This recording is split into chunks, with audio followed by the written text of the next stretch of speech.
В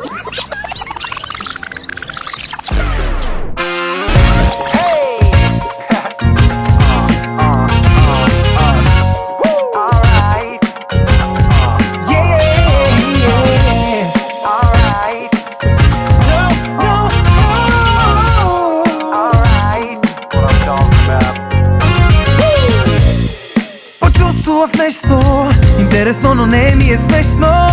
Първо взема зив, па те прави сив, пак ги взема сите зборови. Не ми се случва често, но полека си запътя место.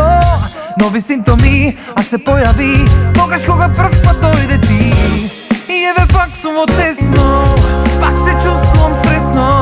И покрай се що знам, да ти признам, кога си до мене ми е срам. Все пак морам аз да съм каков що съм секогаш, природен и жив кон тебе доаѓам.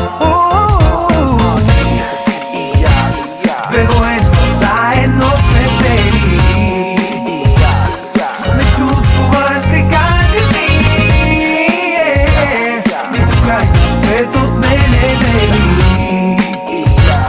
И овој момент не сакам да заврши.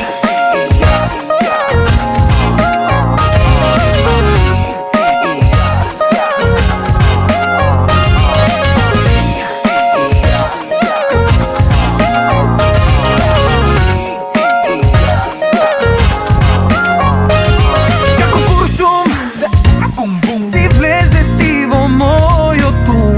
А кој би издржал да не попадја во властната твоја насмевка? Да си јас не е лесно, но стана уште поинтересно. Штом на нејзин прак, без порака и знак, и се појави другарката. И еве пак сум отесно, пак се чувствувам стресно.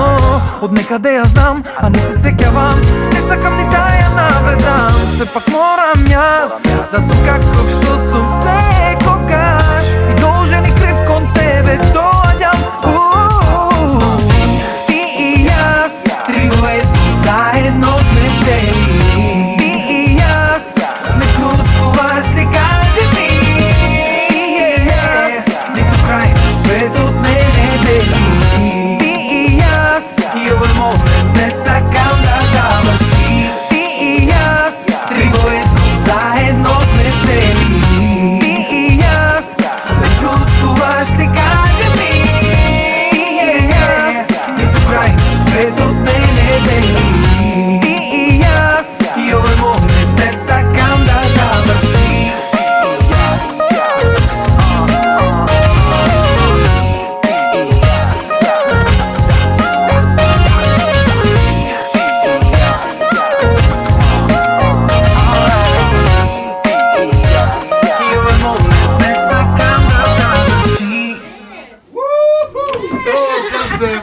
Леле, не може више, ке за тебе. Шо правиш бе? Еј, полека Ајде ти излег го надвор, види го. Брат. Та можеш шо, брат? еднаш. Еј, Шо, шо брат? правиш бе?